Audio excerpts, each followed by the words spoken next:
दोस्तों, स्वागत है आपका मेरे YouTube चैनल इंग्लिश बाबू पर। और आज मैं फिर हाजिर हूँ आपके साथ एक नई स्टोरी लेकर। और दोस्तों, आज जो स्टोरी मैं आपके लिए लेकर आया हूँ ये एक मॉरल स्टोरी है। बहुत ही सुंदर कहानी है, बहुत ही मज़ेदार कहानी है, सुनकर आपको बहुत मज़ा आएगा। उसके अलावा इस स्टोरी में आपको बहुत सारे नए एडवांस लेवल के इंग्लिश वर्ड मीनिंग सीखने को मिलेंगे, उनकी करेक्ट प्रोनाउंसिएशन के बारे में पता चलेगा। और जो इसका ग्रामर का पार्ट है उसे हमेशा की तरह बिल्कुल ही डिटेल में कवर करेंगे, तो एक एक स्ट्रक्चर को आप बहुत आसानी से सीख पाएंगे। तो चलिए दोस्तों, आज की इस कहानी को हम शुरू करते हैं। और सबसे पहले कहानी का टाइटल देखते हैं। कहानी का टाइटल है फॉल्स अलार्म। क्या मतलब हुआ दोस्तों? फॉल्स एक एडजेक्टिव है जिसका मतलब होता है झूठा, और अलार्म का मतलब होता है किसी भी तरह का संदेश या फिर चेतावनी। फॉल्स अलार्म मतलब कि झूठा, या कह सकते हैं झूठी चेतावनी, या कह सकते हैं झूठी सूचना। तो दोस्तों, ये आज की इस कहानी का टाइटल है, शीर्षक है। और अब मैं इसे पढ़ना शुरू करता हूँ। आपसे रिक्वेस्ट है आप इसे बिल्कुल ध्यान से सुने, और यदि आपको कोई भी नया वर्ड या फिर ग्रामर का नया स्ट्रक्चर देखने को मिले तो आप उसको नोट भी ज़रूर करें। तो चलिए इसको शुरू करते हैं।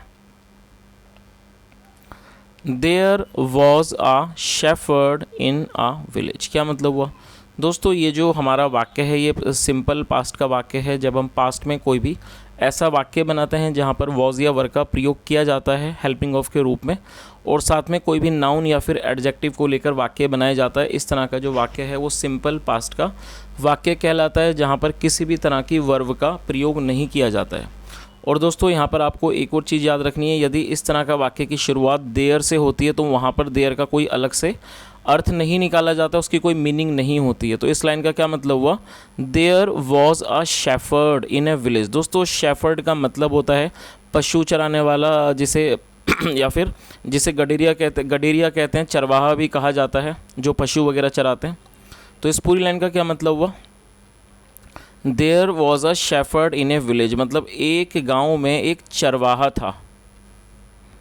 ही was assigned to look after the sheep of the villagers and take them to hill side for grazing. क्या मतलब हुआ दोस्तों? ये जो हमारा वाक्य है ये पास्ट इंडेफिनिट का पैसिव वॉइस का वाक्य है। जब हम पास्ट इंडेफिनिट में कोई भी पैसिव में वाक्य बनाते हैं तो वहाँ पर वॉज या वर्ब का प्रयोग किया जाता है हेल्पिंग ऑफ के रूप में, और साथ में वर्ब की थर्ड फॉर्म लगाई जाती है। असाइन का मतलब होता है किसी को किसी भी तरह की जिम्मेदारी वाला कोई जिम्मेदारी सौंपना, किसी को कोई काम सौंपना, उसे असाइन कहा जाता है, और ये थर्ड फॉर्म है। तो क्या मतलब हुआ? ही वॉज असाइंड मतलब उसे जिम्मेदारी सौंपी गई थी, टू लुक आफ्टर देखभाल करने की, द शीप भेड़ों की, ऑफ द विलेजर्स गांव वालों की भेड़ों की, एंड टेक दैम और उनको लेके जाने की, टू हिल साइड मतलब कि हिल साइड मतलब पहाड़ की तरफ, पहाड़ी ढलान की तरफ, फॉर ग्रेजिंग मतलब कि चरने के लिए, ग्रेज मतलब चरना। तो दोस्तों, इस पूरी लाइन का क्या मतलब हुआ कि उसे जिम्मेदारी सौंपी गई थी गांव वालों की भेड़ों की देखभाल करने की, और उनको पहाड़ी क्षेत्र पर ले जाने के लिए, किस चीज़ के लिए? फॉर ग्रेजिंग चरने के लिए। चलिए आगे देखिए। He carried out his dutifully without fail. दोस्तों, कैरी आउट का मतलब होता है किसी काम को पूरा करना, किसी काम को करना, उसे कैरी आउट कहा जाता है। और ड्यूटीफुली का मतलब होता है निष्ठापूर्वक। तो इस लाइन का क्या मतलब हुआ? He carried out his dutifully without fail मतलब वह बिना चूके, विदाउट फेल मतलब बिना चूके वह अपने कर्तव्य को निष्ठापूर्वक करता था। आगे देखिए। बट एवरी डे लेकिन हर रोज़, द सेम शीप मतलब सेम से मतलब वही भेड़ें, द सेम हिल साइड और वही पहाड़ी का क्षेत्र, वही पहाड़ी ढलान, and the same kind of job और उसी तरह का वो काम, ब्रॉड मोनाटनी टू हिज लाइफ। दोस्तों, ये ब्रिंग की सेकंड फॉर्म में ब्रॉड मतलब कि वो ले आया, क्या ले आया? मोनाटनी टू हिज लाइफ। मोनाटनी का मतलब होता है नीरसता, जो कि एक नाउन है। तो इस पूरी लाइन का क्या मतलब हुआ? लेकिन हर रोज़ वही भेड़ें, वही पहाड़ का क्षेत्र और वही मतलब कि काम, सेम का मतलब वही काम, वो उसके जीवन में क्या ले आया? Job brought monotony to his life, वो उसके जीवन में एक तरह से नीरसता लेके आ गया। चलिए आगे देखिए। सो इसलिए वन डे एक दिन, in order to have some fun. In order to का मतलब होता है के वास्ते या के लिए, in order to have some fun मतलब कुछ मज़े के लिए, आनंद के लिए, फॉर ए चेंज, एक बदलाव के लिए, ही बिगन शाउटिंग। और दोस्तों ये बिगिन की सेकंड फॉर्म है ही, जिसका मतलब होता है शुरू करना। ही बिगन शाउटिंग, वह चिल्लाने लगा। वुल्फ, वुल्फ मतलब कि वो चिल्लाने लगा कि भेड़िया भेड़िया। His voice had a pretension of terrible fear. क्या मतलब हुआ दोस्तों, ये जो हमारा वाक्य है ये पास्ट का पजेसिव सेंटेंस है। जब हम पास्ट में ये शो करते हैं कि किसी के पास कुछ था तो वहाँ हैड का प्रयोग किया जाता है हेल्पिंग ऑफ के रूप में, जैसा यहाँ पर किया गया है। और प्रिटेंशन का मतलब होता है किसी भी तरह का बहकाव। His voice had a pretension of terrible fear. Terrible fear मतलब होता है अत्यंत डर, मतलब उसकी आवाज़ में एक अत्यंत डर का प्रिटेंशन था, मतलब कि दिखावा था। He waited for a minute, मतलब वेट का मतलब प्रतीक्षा करना। He waited for a minute मतलब उसने एक मिनट के लिए इंतज़ार किया। And repeated his call for help, और उसने जो मदद के लिए जो आवाज़ थी उसको उसने फिर दोबारा से रिपीट करा, उसने उस चीज़ को दोहराया। Repeated his call for help मतलब मदद की जो आवाज़ थी उसने उसको फिर से दोबारा दोहराया। Villagers there is a big wolf here. उसने क्या कहा कि गांव वालों, there is a big wolf here, यहाँ पर एक बड़ा भेड़िया है। प्लीज़ कम मतलब कृपया आइए, एंड सेव मी और मुझे बचाइए, एंड योर शीप और अपनी भेड़ों को, फ्रॉम द वुल्फ भेड़िए से। चलिए आगे देखिए। The villagers were busy tilling there fields. क्या मतलब हुआ, टिलिंग का मतलब होता है जोतना। जो विलेजर्स थे, गांव वाले थे, वर बिजी वो व्यस्त थे, टिलिंग देयर फील्ड्स अपने खेतों को जोतने में वो व्यस्त थे। एज सुन एज का मतलब होता है जैसे ही। They heard the desperate call. दोस्तों डेस्परेट एडजेक्टिव है जिसका मतलब होता है हताश, जिसे डेस्परेट कहा जाता है, और आप इसे नोट कर सकते हैं, ये एक एडजेक्टिव वर्ड है। तो इस लाइन का क्या मतलब हुआ, as soon as they heard the desperate call of the shepherd lad. और लैड का मतलब लड़का, मतलब जैसे ही उन्होंने, दे मतलब उन्होंने, उस शेफर्ड लड़के की मतलब उस चरवाहे लड़के की उस डेस्परेट कॉल को, उस हताश मतलब कि उसके बुलाए जाने की आवाज़ को सुना। They rushed to the hill side. Rush का मतलब होता है किसी जगह तेज़ी से पहुंचना। वो बहुत तेज़ी से पहुंचे टू द हिल साइड मतलब पहाड़ी क्षेत्र की ओर, पहाड़ी ढलान पर पहुंचे। With what ever they had in their hands, जो भी उनके हाथ में था उसे लेकर वो वहाँ पर पहुँचे। But when they reached the spot, और ये रीच की सेकंड फॉर्म में था, और ये पास्ट इंडेफिनिट का अफर्मेटिव वाक्य है जहाँ पर सेकंड फॉर्म का प्रयोग किया जाता है। बट लेकिन when they reach the spot, लेकिन जब वो उस स्थल पर पहुँचे, दे वर सरप्राइज्ड वो हैरान थे, टू सी ये देखकर, द शीप ग्रेजिंग जो भेड़ें थी वो चर रही थी, एंड द बॉय गिगलिंग और जो लड़का था वो हंस रहा था। चलिए आगे देखिए।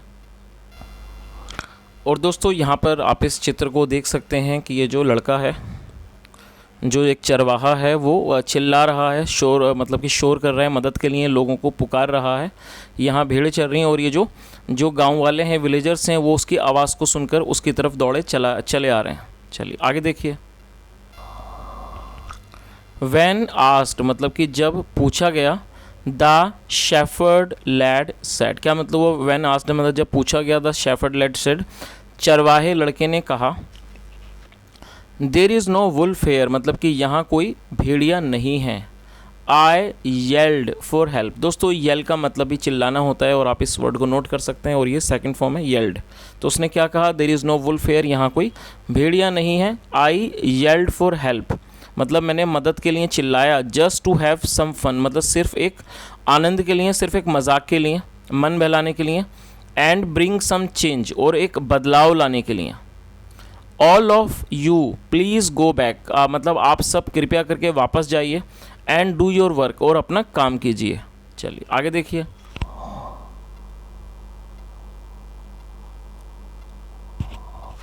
The villagers became very angry with him. क्या मतलब हुआ दोस्तों, ये एंग्री का मतलब होता है नाराज़ हो जाना, गुस्सा हो जाना, क्रोधित हो जाना। और जब आप एडजेक्टिव को वर्ब के रूप में प्रयोग करना चाहते हैं तो वहाँ पर एक सपोर्टिंग वर्ब का यूज़ करना होता है, और यहाँ पर बिकम का यूज़ किया गया, और ये हमारा पास्ट इंडेफिनिट का सेंटेंस है तो यहाँ बिकम की सेकंड फॉर्म बिकेम का यूज़ किया गया है। तो इस लाइन का क्या मतलब हुआ, the villagers became very angry with him. और दोस्तों विद का मतलब साथ नहीं है, इसका मतलब है से। मतलब the villagers became very angry with him, जो विलेजर्स थे मतलब जो ग्रामीण थे या कह सकते हैं जो गांव वाले थे, वो उससे बहुत नाराज़ हो गए। बट लेकिन ही वॉज स्टिल ग्रीनिंग, लेकिन वो अभी भी ग्रीनिंग मतलब वो मंद मुस्कुरा रहा था। ग्रीनिंग का मतलब होता है दांत मीच कर मंद मंद मुस्कुराना, उसे ग्रीन कहा जाता है। एक जिसे कह सकते हैं कुटिल हंसी। तो क्या मतलब वो but he was still grinning, लेकिन वो अभी भी एक कुटिल हंसी हंस रहा था, मतलब कि मुस्कुरा रहा था।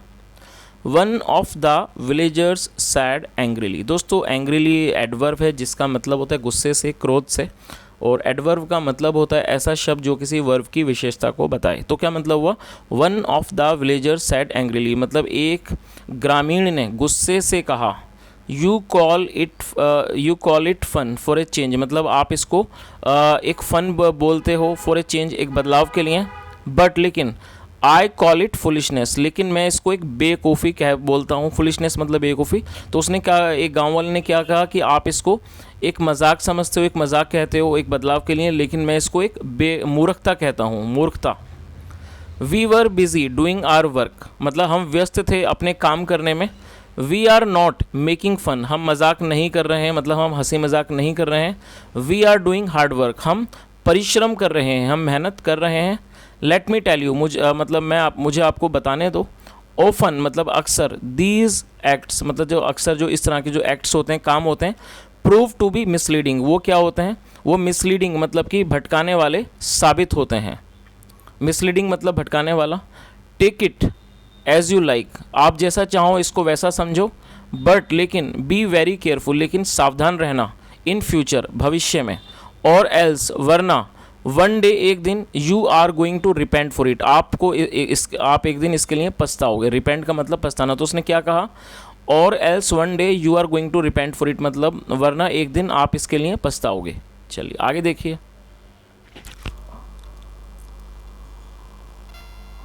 और दोस्तों यहाँ पर आप इस चित्र को भी देख सकते हैं, जैसा उस चरवाहे ने उन लोगों को बुलाया था और वो लोग काम करने में व्यस्त थे, और जब वो आया तो उन्हें पता लगा कि जो बच्चा था वो वैसे ही शोर मचा रहा था, जबकि वहाँ भेड़िया नहीं था। तो वो काफ़ी गुस्से में थे और वो उसको समझा रहे थे।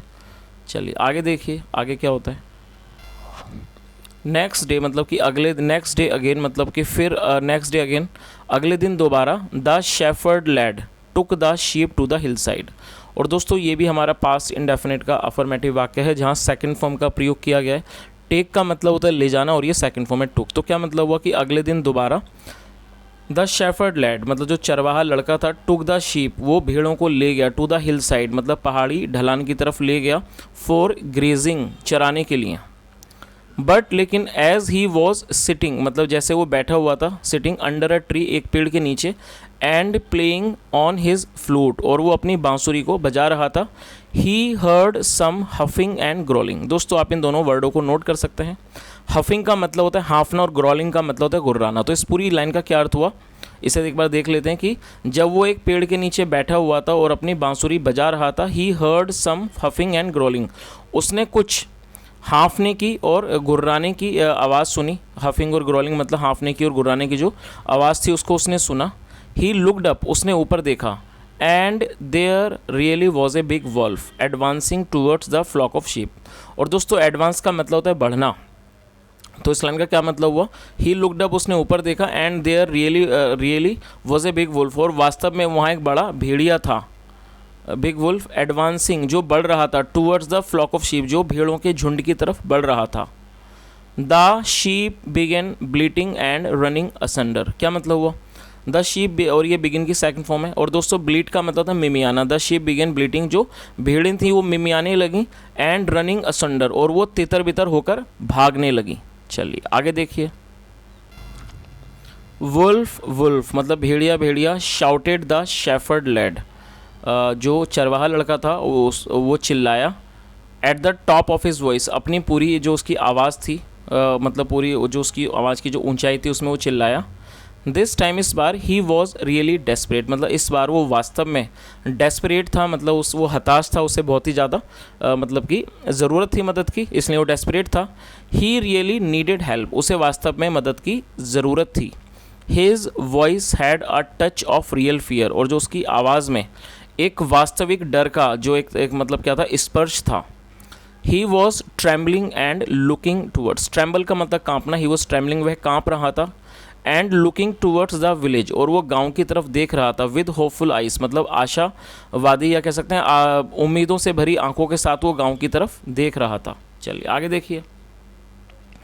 बट दिस टाइम, लेकिन इस बार, the villagers did not take this his call seriously, लेकिन इस बार जो गांव वाले थे उन्होंने उसकी कॉल को मतलब उसकी पुकार को गंभीरता से नहीं लिया। एंड इग्नोर्ड, और उन्होंने उस चीज़ को इग्नोर कर दिया मतलब नज़रअंदाज कर दिया, और ये सेकंड फॉर्म है दे इग्नोर्ड, एंड इग्नोर्ड मतलब उन्होंने नज़रअंदाज कर दिया। दे थॉट, उन्हें लगा, और दोस्तों ये थिंक की सेकंड फॉर्म है जिसका मतलब होता है सोचना या फिर लगना। दे थॉट, उन्होंने सोचा दैट कि he was up to his stupid game once again, और उन्हें लगा कि वो दोबारा से जो उसकी जो बेवकूफ़ी वाली जो गेम है, खेल है, उसको वो कर रहा है। नन टर्न्ड अप, कोई भी नहीं आया। चलिए आगे देखिए।